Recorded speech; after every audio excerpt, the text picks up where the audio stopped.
Hello दोस्तों। तो बहुत बहुत स्वागत है आप सभी का मेरे इस यूट्यूब चैनल पे एक बार फिर से। तो आज हम एक ऐसे टॉपिक के बारे में बात करेंगे जो कि अभी सोशल मीडिया पे ट्रेंडिंग कर रहा है। और जहाँ तक क्रिकेट की बात है और स्पेशली इंडियन क्रिकेट की बात है, और वो टॉपिक है केएल राहुल के बारे में। केएल राहुल का डिबेट। देखिए, जिस प्रकार से उनका फॉर्म चल रहा है, जिस प्रकार से उनके इस समय हालात है, उनके मतलब स्कोर नहीं आ रहे हैं, उसके चलते बहुत ज़्यादा उनको क्रिटिसिज्म एक तरीके से झेलनी पड़ रही है। और डिमांड ये उठ रही है उनको टीम से ड्रॉप किया जाए और शुभमन गिल या किसी दूसरे बल्लेबाजों को एक तरीके से आप ट्राई किए। लेकिन टीम इंडिया का जो स्टैंड है, जो टीम मैनेजमेंट का, वो अपने जगह है कि केएल राहुल में पोटेंशियल है, उनमें क्लास है, वो हमारे एक बड़े खिलाड़ी हैं और एक्सपीरियंस खिलाड़ी हैं। तब उनको इस बैड फेज में एक तरीके से बैक करेंगे और आगे कंटिन्यू करेंगे। तो ये टीम इंडिया के कोच कैप्टन का मानना है। लेकिन जो फैंस है और जो क्रिकेट एक्सपर्ट्स भी है, वो शायद उस चीज़ को अभी उस हिसाब से नहीं ले रहे हैं कि आपको दूसरे खिलाड़ी के साथ भी जस्टिस करना चाहिए। शुभमन गिल अभी फॉर्म में है और अच्छा कर रहे हैं, तो उनको आपको मौका देना चाहिए। लेकिन अब ये जो क्रिटिसिज्म है, ये बात है, वो मतलब सोशल मीडिया तक तो ठीक ठीक है जिस तरह से चल रही है उनके ऊपर। हालांकि नेगेटिव कमेंट्स भी आ रहे हैं, क्रिटिसाइज भी हो रहे हैं और मीम्स भी बन रहे हैं, लेकिन जो कि मतलब बहुत ज़्यादा नॉर्मल थिंग है, नॉर्मल चीज़ें हैं। लेकिन अब वो एक्सट्रीम लेवल पे चला गया है, क्योंकि उनको लेके हमारे जो एक्स क्रिकेटर रहे हैं, पूर्व क्रिकेटर, उनमें सोशल मीडिया में एक तरीके से वॉर छिड़ना शुरू हो गया है। मैं नाम यहाँ पे नहीं लूँगा, बट अगर आप सोशल मीडिया फॉलो करते हैं, ऑब्वियसली करते होंगे, तो आप अगर क्रिकेट से रिलेटेड न्यूज़ देखोगे तो आप समझ जाओगे। वहाँ पे मीम शेयर हो रहे होंगे या उनके जो कन्वर्सेशन है वो भी शेयर हो रहे होंगे। तो कुछ ऐसे हमारे जो पूर्व क्रिकेटर रहे हैं, वो एक तरीके से स्टैटिस्टिक्स को लेके केएल राहुल के, वो एक दूसरे के साथ एक तरह से भिड़ गए हैं और एक दूसरे पर टिप्पणी कर रहे हैं कि आप गलत कर रहे हो उनको सपोर्ट करके, या आप उनके एक तरीके से बहुत ज़्यादा उनके अगेंस्ट आप बोल रहे हो। इस तरह से एक दूसरे के साथ वो अभी वो एक तरीके से कन्वर्सेशन उनके बीच हो रहा है। चाहे आप ट्विटर पे देखो, यूट्यूब पे देखो, जो कि सही नहीं लग रहा है कि ठीक है, आप एक पर्टिकुलर प्लेयर के बारे में बात कर रहे हो, उनकी परफॉर्मेंस को आप एक तरीके से सवाल उठा रहे हो, सही है। लेकिन इस तरह से मतलब इतने ज़्यादा एक्सट्रीम लेवल पे चला जाना भी वो सही नहीं है। तो ये क्यों हो रहा है, तो सबसे पहले जानेंगे तो केएल राहुल के बारे में थोड़ा सा बात कर लेते हैं कि आखिर ऐसा क्यों हो रहा है। और ये पहली बार नहीं हुआ है, ये उनके करियर में, इंटरनेशनल करियर में सेकेंड टाइम हो रहा है। 2018 के दौरान भी कुछ ऐसा ही उनके साथ हुआ था कि लगातार उनको टीम बैक कर रही थी, लेकिन उनके फेलियर्स आ रहे थे। और फिर क्या हुआ कि 2019 वर्ल्ड कप के बाद जब वेस्ट इंडीज गए, तो वहां से वो टेस्ट से ड्रॉप हो जाते हैं। और उसके बाद रोहित शर्मा को आज टेस्ट ओपनर ट्राई किया जाता है और उनके साथ हम देखते हैं मयंक अग्रवाल आते हैं, फिर शुभमन गिल आते हैं। और फिर जब 2021 में अगेन मिड में WTC के फाइनल के बाद अगेन जब वो दोनों इंजर्ड हो जाते हैं, केएल राहुल डोमेस्टिक में अच्छा करके वापसी करते हैं। वहाँ पे वो अच्छा करते हैं जब दोनों अनअवेलेबल होते हैं, गिल और मयंक, तो वहाँ पे वो अच्छा करते हैं रोहित के साथ। और उसी का उनको एक फल मिलता है कि कंटिन्यूटी मिलती है, टीम में वापसी करते हैं, वाइस कप्तान बनते हैं, टेस्ट कैप्टन भी बन जाते हैं उनके एब्सेंट में, रोहित शर्मा के एब्सेंट, सॉरी विराट के एब्सेंट में बनते हैं। फिर जब रोहित शर्मा कैप्टन होते हैं, उनके एब्सेंट में भी वो कप्तानी करते हैं। लेकिन समहाउ अभी देखिए कि रिसेंट 1 ईयर में आप देखो, 2022 से लेकर अब तक में उनका एक दोबारा से एक वो बैड फेज है, एक तरीके से वो स्टार्ट हो गया है। और अगेन उसी सिचुएशन पे आप पहुंचे हैं जो पिछले 3 साल पहले थे, एक तरीके से 3-4 साल पहले थे। अब उसी सिचुएशन में एक बार फिर से आ गए हैं कि फैंस हो, क्रिकेट एक्सपर्ट्स हो, जो भी उनको फॉलो करते हैं क्रिकेट को, तो वो दोबारा से ये कह रहे हैं कि अब दोबारा से टाइम आ गया है, अब उनको टीम से ड्रॉप करें। और उनके आप देखो कि प्रभाव भी पड़ा है कि जो बैड फॉर्म चल रहा, उसके चलते वो वाइस कप्तान भी नहीं है। तो अभी जो उनका स्टेटस था कि वाइस कप्तान उनके नाम के सामने लिखा हुआ था, वो अभी भी नहीं है। वो पहले 2 मैच के बाद एक तरीके से हटा दिया गया है। तो अब हो सकता है कि वो अगले मैचेस की तरफ वो ड्रॉप भी हो जाए और शुभमन गिल को मौका मिल जाए। लेकिन उनका जो क्यूरियस केस है, आप देखिए कि 2014-15 का वो सीरीज है ऑस्ट्रेलिया में, बॉर्डर गावस्कर ट्रॉफी, जहाँ पे मुझे जो याद है, MS धोनी का आखिरी मैच था, टेस्ट रिटायरमेंट जिस मैच में वो लेते हैं, वही मैच था जब केएल राहुल एक तरीके से डेब्यू करते हैं टेस्ट में। 2014-15 ऑलमोस्ट एंड में बॉक्सिंग डे टेस्ट था मेलबर्न में। और उसके बाद फिर अगले टेस्ट में जब Virat Kohli full time captaincy लेते हैं MS धोनी से टेस्ट में, सिडनी टेस्ट में, वहाँ पे वो फर्स्ट 100 मारते हैं अपने सेकेंड टेस्ट में ही। और मतलब इंडियन क्रिकेट में एक नया सुपरस्टार एक तरीके से राइज करता है टेस्ट क्रिकेट में। वो रणजी ट्रॉफी में अच्छा करके आते हैं और टेस्ट क्रिकेट में वहाँ पे शतक करते हैं सिडनी में, और वो मैच ड्रॉ होता है और इंडिया एक तरीके से बढ़िया खेलती है और KL राहुल का करियर वहीं से स्टार्ट होता है। फिर 2 साल बाद आप देखिए कि 2016 में जिम्बाब्वे उनका लिमिटेड ओवर्स में डेब्यू होता है। तो फिर वो उस फॉर्मेट में भी वनडे हो या T20 उसमें भी बढ़िया करते हैं। तो ओवरऑल टेस्ट क्रिकेट में वो आज ओपनर खेलते हैं, मुरली विजय, शिखर धवन के बैकअप में रूप में वो होते हैं। और बाद में आप देखिए वनडे साइड में भी वो आते हैं, रोहित शर्मा शिखर धवन के बैकअप के तौर पे, या मिडिल ऑर्डर में भी उनको ट्राई किया जाता है, कभी कभी खेलते हैं। लेकिन अक्रॉस फॉर्मेट वो अच्छा कर रहे होते हैं। लेकिन जैसा कहा कि 2018-19 में वो फेज आता है जहाँ पे उनके टेस्ट क्रिकेट के ऊपर सवाल उठते हैं। और वहाँ पे वो फिर 2019 से 2021 तक बीच में ऑलमोस्ट 2 साल के लिए ड्रॉप लेते हैं। और कहीं ना कहीं फिर जब वो वापसी करते हैं, जैसे मैंने कहा कि 2021 का साल उनका बढ़िया रहता है, इंग्लैंड में अच्छा करते हैं, फिर साउथ अफ्रीका जाके अच्छा करते हैं। लेकिन दोबारा से उनका जो फॉर्म है वो डिप आता है 2022 में, और अभी तक वो कंटिन्यू रहा है। और उसी वजह से देखोगे कि उनका जो टेस्ट एवरेज है वो 34 का है इस समय, और वो सबसे ज़्यादा एक तरीके से क्वेश्चनेबल रहा है। और पूरा का पूरा जो क्रिटिसिज्म उसी के बेस पे हो रहा है कि ऑलमोस्ट 46-47 टेस्ट मैच वो खेल चुके हैं अपने करियर में, लेकिन उनके एवरेज 34 का है। लेकिन अगेन जो मैंने कहा कि बहुत ज़्यादा डेटा तो मैं यहाँ पे आपको नहीं बता पाऊँगा, और मैं डेटा में इतना मतलब बहुत ज़्यादा बिलीव भी नहीं करता, क्योंकि डेटा जो स्टेटिस्टिक्स होता है वो अपने हिसाब से आप लोग यूज़ करते हैं। जो मैं बात कर भी रहा था कि जो फॉर्मर क्रिकेटर है वो भी डेटा यूज़ कर रहे हैं, तो वो डिफरेंट खिलाड़ियों का डेटा यूज़ कर रहे हैं और उसके बेहद पे वो बता रहे हैं कि इनका एवरेज ये है, उनका एवरेज ये था। तो वैसे भी जो उनका ओवरसीज एवरेज है उसको भी देखा जा रहा है, तो ओवरऑल उस पर देखा जा रहा है। लेकिन 34 का एवरेज टेस्ट क्रिकेट में शायद खराब है एज एन ओपनर। लेकिन उसमें भी आप देखो कि वो 2 साल बीच में ड्रॉप हुए हैं, और ज़्यादातर पिछले 1-2 साल में इंजरी की वजह से भी वो काफ़ी मैचेस एक तरह से मिस किए। और ये जो वो घर पे खेल रहे हैं बॉर्डर गावस्कर ट्रॉफी, ऑलमोस्ट 3 साल बाद वो घर पे खेल रहे हैं।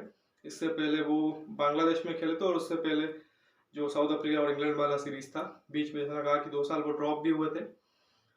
तो खैर स्टैटिस्टिक्स और डेटा के बारे में बाद में आऊँगा, लेकिन अगेन उनके ऊपर जाते हैं तो उनके जो लिमिटेड ओवर्स करियर भी, क्योंकि ओवरऑल जो चर्चा सिर्फ उस वजह से नहीं हो रहा है कि टेस्ट क्रिकेट में खराब कर रहे हैं, लेकिन ओवरऑल जिस प्रकार से उनका करियर भी चला है, जो लिमिटेड ओवर्स की बात कर रहा था 2016 से आप अगर देखेंगे तो मेरा एक जो पॉइंट है पर्टिकुलर कि मुझे लगता है कि 2016 तक से 2020 तक, यानी कि जब तक वो कैप्टन नहीं बने थे, मुझे लगता है पर्टिकुलरली मेरा एक जो ओपिनियन है, बाकी आप लोगों का दूसरा हो सकता है, पर जब तक तो वो कैप्टन नहीं थे मुझे लग रहा था कि वो अपने आप को एंजॉय कर रहे थे। वो जो free flow player KL Rahul है, हमने उनको देखा था, अभी भी मुझे याद आ रहा है कि 2016 में उन्होंने शतक मारा था वेस्ट इंडीज में T20 मैच में नंबर 3 या 4 पे आके, सॉरी वेस्ट इंडीज के खिलाफ फ्लोरिडा में अमेरिका में जो मैच हुआ था।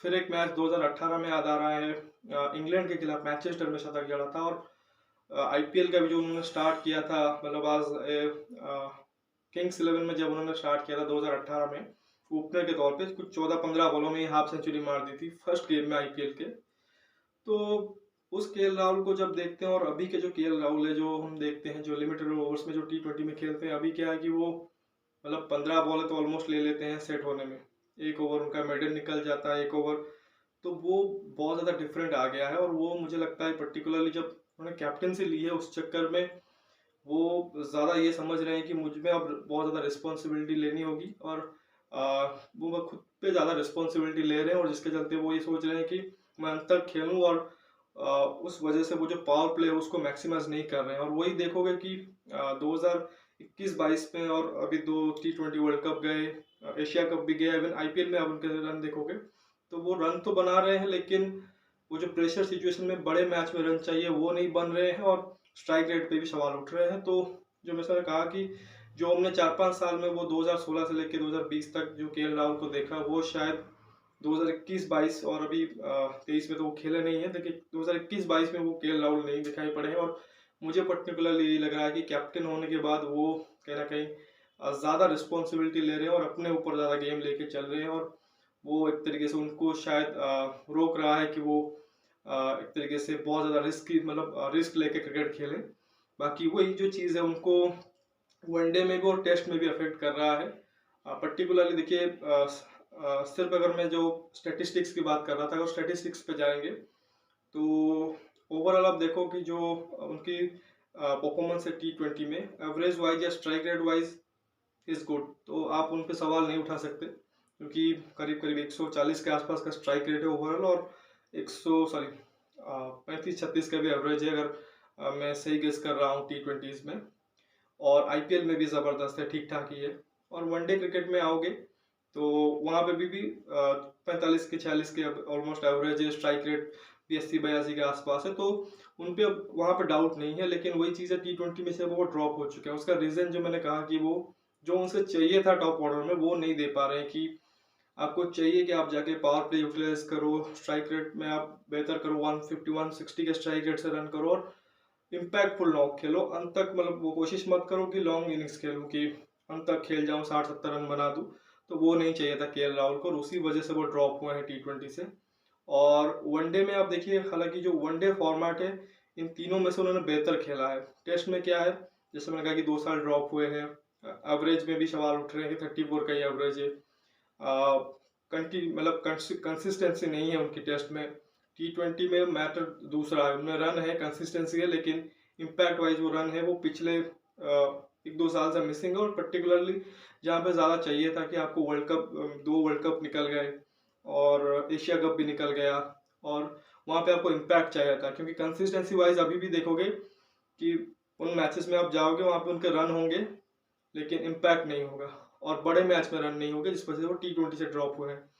पर्टिकुलरली जो आंकड़ा भी एक तरीके से दिखाता है, और जो मेरा मानना भी यही है कि वनडे क्रिकेट एक ऐसा क्रिकेट है जहाँ पे उन्होंने एक तरीके से बहुत ज़्यादा कुछ खराब नहीं किया है, उस वजह से वहाँ पे उनका क्रिटिसिज्म नहीं हो रहा है। लेकिन वहाँ पे भी आप देखोगे उनकी वाइस कैप्टनसी जा चुकी है, हार्दिक पांड्या वाइस कप्तान है, KL राहुल नहीं है। बल्कि उससे पहले आप देखो वो कैप्टनसी भी कर रहे थे और वाइस कैप्टनसी भी कर रहे थे जब रोहित शर्मा के साथ वो होते हैं। लेकिन अब उनकी वाइस कैप्टनसी भी जा चुकी है, वो असर पड़ा है उनके T20 का जो फॉर्म रहा है उसके चलते। तो और वनडे क्रिकेट में आप देखो उनको डिफरेंट पोजीशन में ट्राई किया गया है, कभी ओपन, कभी नंबर 3, कभी 5, मतलब 1 से लेकर 6 तक वो हर पोजीशन में खेल चुके हैं, और वहाँ पर उन्होंने अच्छा ही किया है। लेकिन जिस तरह से टेस्ट में, वनडे T20 में और फिर टेस्ट में और भी प्रेशर पड़ रहा है, तो ऐसे में वनडे में भी प्रेशर आ जाएगा अगर वो इसको रिस्पॉन्ड नहीं करते हैं। तो खैर, जो पॉइंट ये था इस सब चीज़ों के बारे में बताने का, यही था कि ठीक है, वो उनका फॉर्म खराब है, उनके ऊपर बातें हो रही है, क्रिटिसिज्म हो रहा है, सब कुछ सही है, लेकिन इसको बहुत ज़्यादा एक्सट्रीम करने की ज़रूरत नहीं है। स्पेशली जो अगर आप फॉर्मर क्रिकेटर रहे हैं या जो भी फैंस रहे हैं, आई थिंक अभी 7-8 दिन का गैप है टेस्ट मैचेस के बीच, तो अगर कप्तान और कोच ने कहा है हम उनको बैक करेंगे, तो इंतज़ार करते हैं तब तक का कि वो क्या फाइनल डिसीजन लेते हैं। तो अभी उनको एक तरीके से छोड़ देना चाहिए। जो मैंने पिछले वीडियोज़ में ये कहा था कि मेरा ओपिनियन ये था कि, और इनफैक्ट ज़्यादातर लोगों का यही मानना है कि अब शुभमन गिल का वक्त आ गया है। मतलब इसका मतलब ये नहीं कि KL राहुल को आप सडनली एकदम से बाहर कर दो, उनको टीम में रखो, बट शुभमन गिल को 2 मैचेस दे दो, क्योंकि 2022 में हमने देखा कि शुभमन गिल और जो KL राहुल थे वो दोनों ने ओपन किया बांग्लादेश के अगेंस्ट वाले सीरीज में, और वहाँ पे शुभमन गिल बेटर थे, एक शतक उन्होंने जड़ा था, और KL राहुल कैप्टन थे वहाँ पे, तो उस हिसाब से उनकी परफॉर्मेंस थी नहीं।